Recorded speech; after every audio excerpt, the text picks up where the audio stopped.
Hello guys, welcome to my channel. तो इस video में हम समास के लिए ट्रिक देखेंगे। तो मैं इस वीडियो में आपको 2 ट्रिक बताऊंगी। आपको जो अच्छा लगे वो आप उस तरह से आप समास को रिमेंबर कर सकते हैं। तो जो पहला ट्रिक है वो 4 लाइन की कविता है, जो इस प्रकार से है। द्वंद्व में और छिपे द्विगु में पहला गणना पद आता है। कारक चिन्ह छिपे जिसमें तत्पुरुष समास कहलाता है। अव्ययी भाव में समस्त पद अव्यय कर्मधारय विशेषता बतलाता है। अन्य अर्थ लिए जिसमें बहुव्रीहि समास कहलाता है। तो इसका जो अर्थ होता है वो द्वंद्व में और छिपे, अर्थात द्वंद्व समास में जो होता है वो समस्त पद के मध्य और शब्द छिपा रहता है। द्विगु में पहला गणना पद आता है। द्विगु समास जो होता है उसमें जो पहला पद होता है वो संख्यावाची होता है। कारक चिन्ह छिपे जिसमें तत्पुरुष समास कहलाता है, और जो तत्पुरुष समास होता है उसके मध्य समस्त पद के मध्य कारक चिन्ह छिपा हुआ होता है, कारक चिन्ह का लोप होता है। अव्ययी भाव में समस्त पद अव्यय कर्मधारय विशेषता बतलाता है।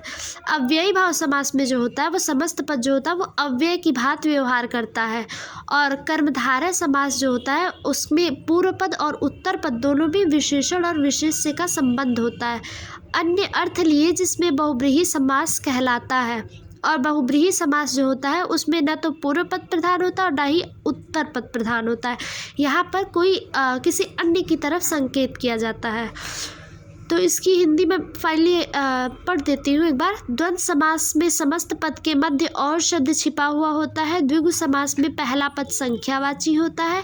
तत्पुरुष समास में समस्त पद में कारक चिन्ह छिपा हुआ होता है। अव्ययी भाव समास में समस्त पद अव्यय के भांति व्यवहार करता है।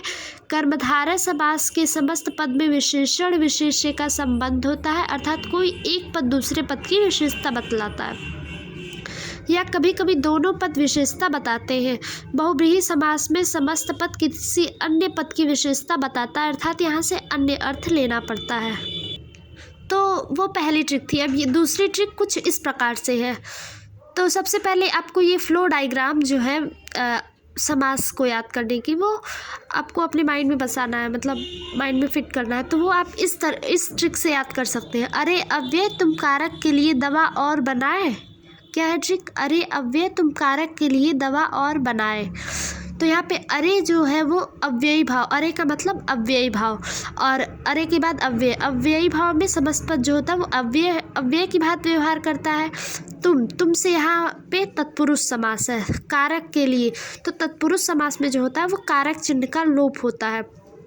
दवा अर्थात द्वंद्व समास, और द्वंद्व समास में और शब्द छिपा हुआ होता है। और बनाए का अर्थात बहुव्रीहि। तो यहाँ पे इस फ्लो डायग्राम से आप इस प्रकार से देख सकते हैं। सबसे पहले अव्ययी भाव, फिर तत्पुरुष, फिर द्वंद्व, फिर बहुव्रीहि। तो अव्ययी भाव पहले लिखा है, अर्थात अव्ययी भाव में पहला पद प्रधान होता है। तत्पुरुष समास में दूसरा पद प्रधान होता है। द्वंद्व समास में पहला और दूसरा दोनों पद प्रधान होते हैं, और बहुव्रीहि समास में कोई भी पद प्रधान नहीं होते हैं, वो किसी अन्य की तरफ संकेत करता है। और तत्पुरुष समास का ही भेद होता है कर्मधारय समास और द्विगु समास, और ये इतने भेद और हैं तत्पुरुष समास के। अगर आपको समास की डिटेल स्टडी करनी है तो मैं वीडियो उसके लिए बना चुकी हूँ, आप उस वीडियो को देख सकते हैं। और कमेंट सेक्शन में हमें ज़रूर बताइए कि ये ट्रिक आपको कैसी लगी। वीडियो अच्छी लगे तो लाइक करें, फ्रेंड्स के साथ शेयर करें और चैनल को सब्सक्राइब करें। Thanks for watching, bye bye.